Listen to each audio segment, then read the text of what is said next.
We were such fucking assholes. We were just assholes to each other. There was no reason for it. Yeah, we were. I mean, it was pretty bad. Pretty bad. But I feel like now is the right time. Now is the right time that we're nice to each other. Right now. Right? Right now. Now. Now. I feel like now. We used to do that all the time. We lived in the apartment. He would just say a word weird, and I'd be like, "What?" And he would always nail it. He could do like 20 takes in the same row. We've been doing this for 30 years. I know, dude. I think about how much fucking time has gone by. I just cannot believe. This time we were living in New York. It's just fucking bananas. Were you guys roommates in New York? Yeah. Oh, I didn't know that. Yeah, Billy moved to New York. And then got, literally like 6 months in, got a Go pilot on Carsey Warner. And he had this, and then somebody called me, Matt Frost called me and saw my acting reel. And he was like, dude, I love your acting. Not my comedy. He's like, I love your acting. You moved to New York. I want to rep you. And I was like, fucking yeah. I called Billy and I said, dude, you have an apartment that you're never at.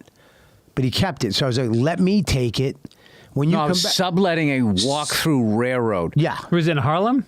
97th between 3rd and Lex. 97th Street. So he was, the other guy's name was on the lease. Yeah. So I had the walk-through bedroom. So then Bobby went in there. I remember it was like $425 a month. Yeah. Which was still, that was a lot of fucking money back in 95. A lot of money. Like I remember a one-bedroom apartment was like $700 a month. I was like, $700? How the fuck you ever before that? So then he was, he lived there. And he paid like $325, and I paid $125, so I could come back whenever I wanted and crash. Yeah, so I would hit the couch, or he would hit the couch, whoever. And you would think that it would suck, but it was great because all of us played rollerblade hockey like right around the corner. So we came back, and it was like a fucking frat house. Yep. Yeah, there was all kinds of fucking... We would go back there after the cellar with little like Kevin Hart and Patrice and Keith and Billy, and we'd play video games at like 3 a.m. In that little apartment? Dude. On a little square TV, too. A little square TV. Here's the thing. It wasn't a bedroom. It was a hallway. Yeah. It was like a sitting area. Yeah, it was like a sitting area. So he put... I remember when I showed up the first night, he wasn't there. He was in L.A., but Akeem was there, the guy who owned it.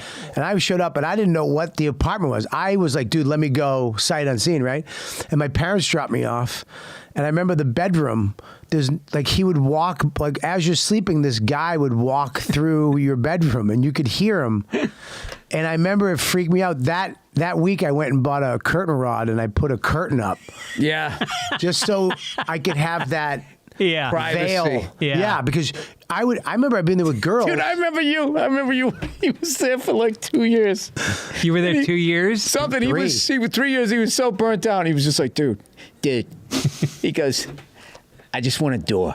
I want a door that I can close. I mean, there was such a New York moment. Like, that's all you want. I just want a door. I don't care if it's a fucking, like, Hulk, like a coat check, little, like, if it's a foot deep. As long as there's a door and I can close it and just be alone. Yeah. Dude, Russ Maneve had one of my favorite fucking just, like, New York jokes. Do I have it? Yeah, he was saying the worst sound you heard when you had a roommate was when you were alone is you just heard, like... Yeah, you just heard the keys going into the thing. You're like, oh no! And it's like, hey buddy, how you doing? I was, just hanging out. Yeah, dude. I would have to make out with girls in the hallway. Like I just we gotta stay because too many people in the fucking house. The worst part is some nights you'd be with a girl in the bed, and the curtain would be drawn. You'd hear footsteps, but then they'd stop, like in the room. Yeah, and you're like, this motherfucker stopped. He's like, I always just thought he was startled, like, oh shit, there's somebody in here. I don't know, dude. But you told me one time he was peeking in. So Bobby, the next time he came through, Bobby made sure he was laying on his back with his junk out. The guy looked in and he just goes, what's up? It was crazy, man. It was fucking crazy. What was the Chinese food place? Number one. I'll do. They made you order all kinds of shit. Oh my God, they got you so fucking anxious. You called, the guy was just yelling at you. You ordered Chinese food, you go, number one. What do you want? He goes, what else? Yeah, he goes, what else? So you go, chicken broth, chicken. What else? You wind up ordering $70 worth of food because he'd go, what else? He'd be like, fried rice.